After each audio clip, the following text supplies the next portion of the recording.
RV owners, let's talk about an icky subject today. We're going to talk about rodents in your RV. Now, you may live in a different location and have different idea of what rodents are, but me, I am on the eastern side of the United States, so rodents for us means mice, rats, chipmunks, and squirrels. Now, each one kind of does different amounts of damage, typically, but typically doesn't really mean much when you have rodents in your RV. And we're also going to briefly talk about automobiles, because almost everybody has an RV, has an automobile. And whether you live on the eastern side of the United States, or you live anywhere in the United States or anywhere in the world, chances are you have rodents, because they're everywhere, as far as I know. What kind of rodents are we talking about? We've already mentioned before. Let's start with mice. Mice, they are, everywhere. And surprisingly enough, when I done a quick Google search getting ready for this, they're kind of on the eastern side of the United States. There's two different kinds of mice. I did not know. You got a house mouse, which according to Google, they actually just prefer to live with humans. And then you have field mice. I'm not convinced there's two different kinds, but anyhow, they're 3 to 4 inches long, got a tail about the same amount. They got big old buggy eyes. They're nasty little creatures. The next rodent we're going to talk about are rats. Now, what I'm talking about is wood rats, because that's what we have here. We don't live in New York City where they have sewer rats that are bigger than house cats. Sewer rats are about 10 inches long. The internet said they have a furry tail. I ain't buying that. They look to me like they got naked tails, and they're everywhere around here. If you've got livestock in our area, I don't know about other areas, but if you have livestock, you're going to have rats.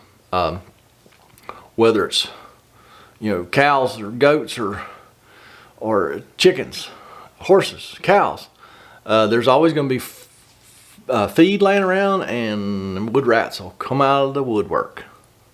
No pun intended. I had a customer one time, I had a fifth wheel trailer, and they put a chicken coop right beside the camper, and their camper just got overrun with wood rats.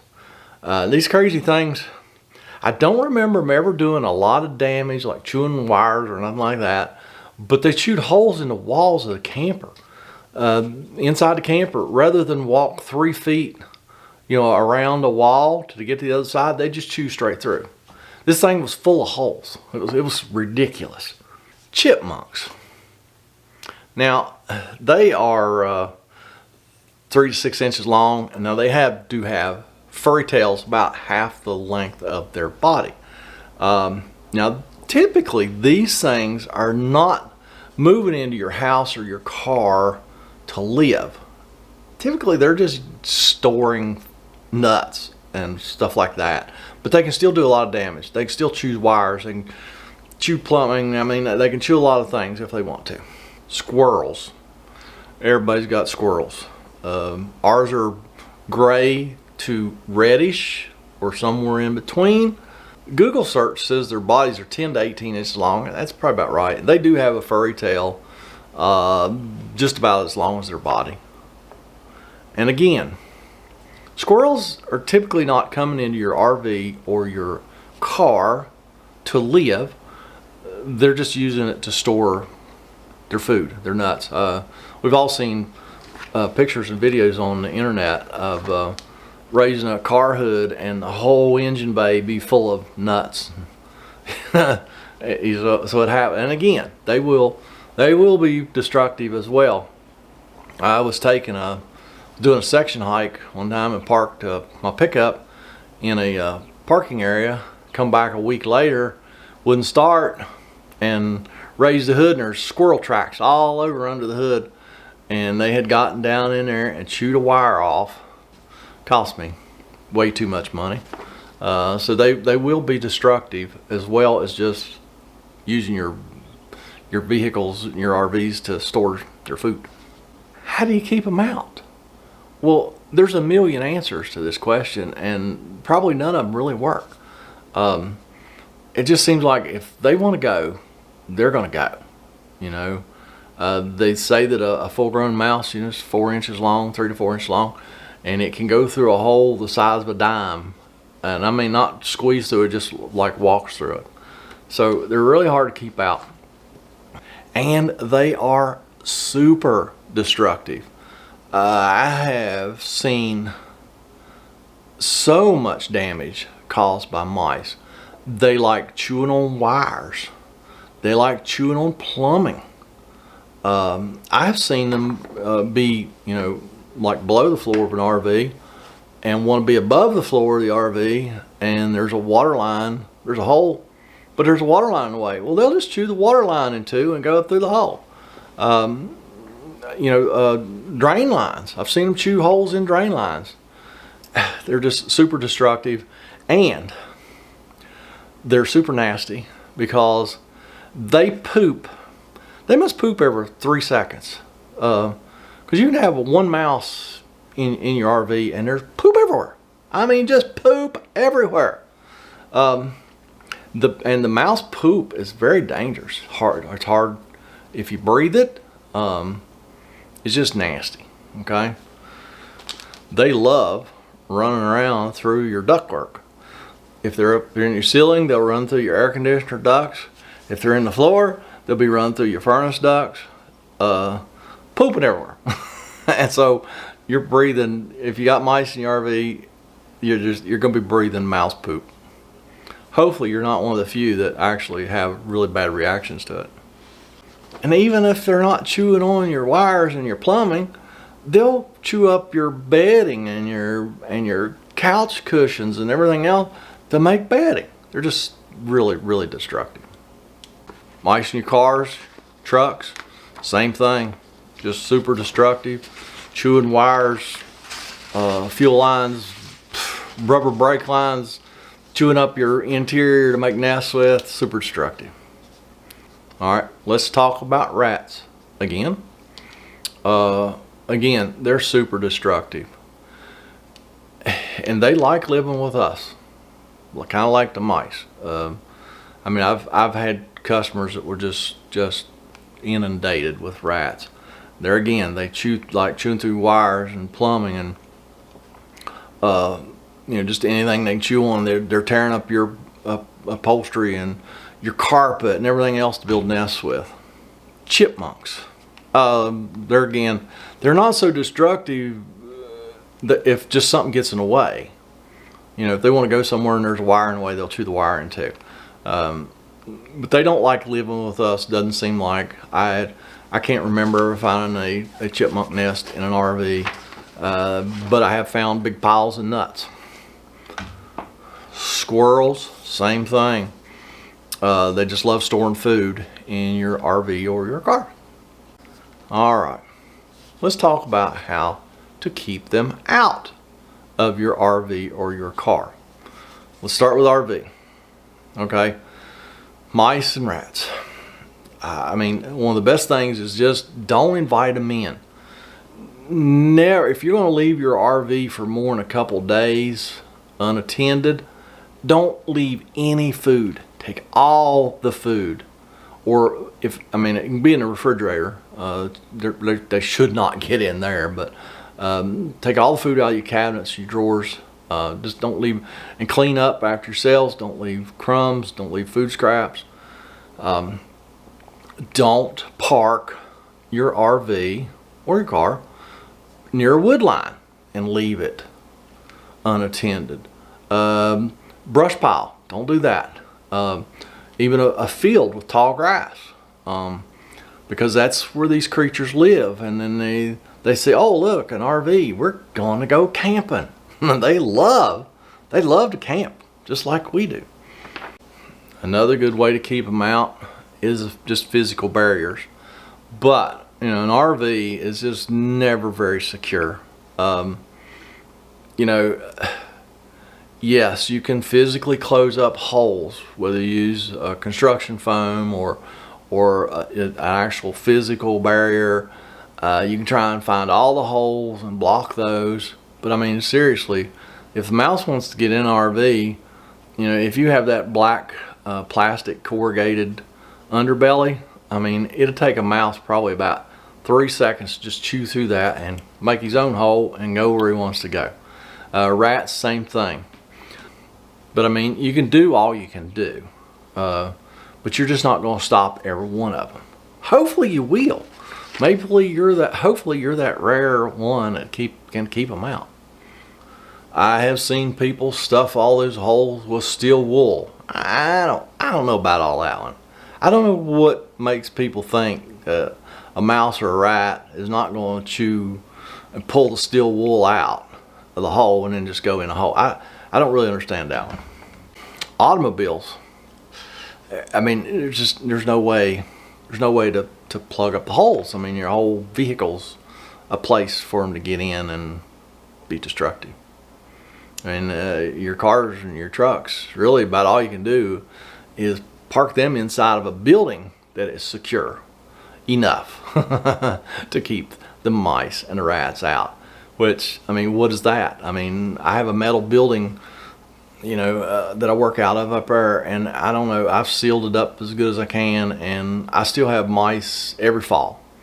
Mice want to come in there, and I have to deal with them every fall. When the weather starts getting cold, they're looking for a warm place to stay the winter. Other deterrents to keep them out. Now, there's everybody knows about these old wives' tales. Irish Spring soap. I couldn't tell you how many half-eaten bars of Irish Spring soap I have found in campers over the last 3 decades. I don't know, maybe these mice are just cussing a lot and their mamas are washing their mouth out with soap. I don't know what the dealio is, but they love Irish Spring soap. they will just chew and chew. Mothballs. I've never seen them eat a mothball, but it doesn't stop a mouse. How about y'all? What old wives' tales have you heard to keep rodents out? Let's hear them. Comment down below. Sonic devices. Those have never worked. I mean, they just don't work. Now everybody's got these pouches with different stuff in them, and I have used those with some success, but not total success. A lot of the ones today seem like they have peppermint, cinnamon, castor oil, and cedar chips. That's the popular one now I'm seeing on Facebook. Just pouches you just throw in your car or truck or RV. And I kind of think those will probably work, but I think you have to switch them out constantly. I don't know what was in the pouches I put in a farm truck a few years ago, and it kind of did seem like it worked for a while, but then the mice just started eating the pouches. So, like I say, they may work, but you probably have to switch them out, you know, once a month or something. Now, let's talk about killing the rodents, okay? Several different things that you can use. You can use poison. I personally don't like using poison because it's really hard on like birds of prey. You know, a mouse or a rat gets in, eats the poison, goes out, and then a bird catches it and eats it, and then you've killed a mouse or a rat and a bird. You know, I mean, or a cat. Mouse gets into poison, a cat catches and eats it. You know, you might have killed a cat also. So I don't really care for the poisons too much. A lot of people use sticky traps, and sticky traps are just cruel. I mean, I couldn't tell you how many little mouse limbs I've seen stuck to a sticky trap, but there's no mouse attached to the limb anymore. So they'll get in a sticky trap and they'll chew their leg off to get out. You know, or even if they're stuck where they can't chew something off to get out, I mean, they just, like, I've heard them in there. I've walked in a camera and hear something screaming. And I look around and I find a sticky trap's got a mouse in it, and they're just laying there screaming.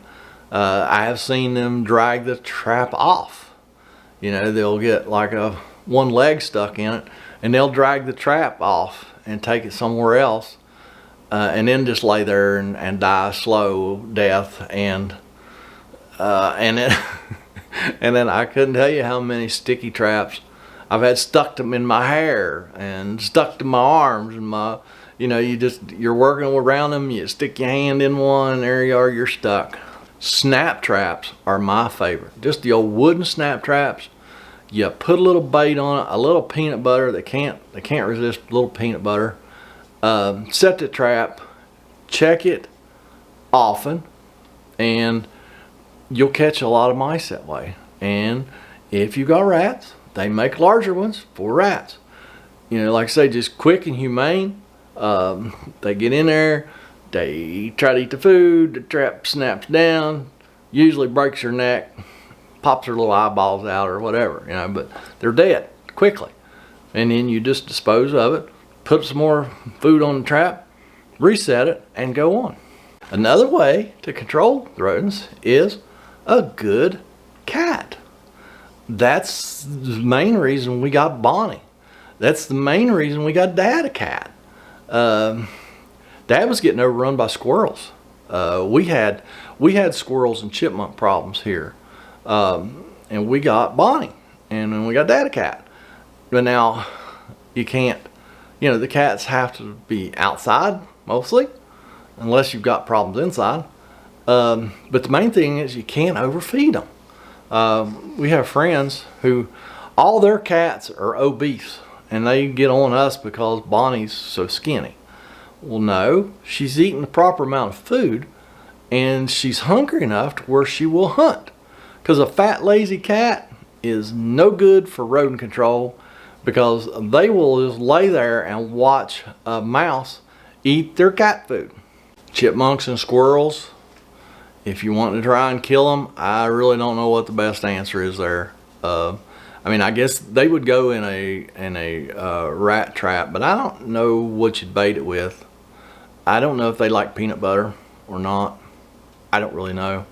Probably your best bet against chipmunks and squirrels is a good hunting cat. So in conclusion, best practices: don't park near habitat. Remove all the food from your RV or your car. Use whatever means necessary to keep them out, whether that's physical barriers or a cat or whatever. And be vigilant. If you see signs of rodents, attack now. Don't wait, because they can be super destructive. So the longer they're there, the more destruction they're going to cause. So get rid of them by whatever means necessary.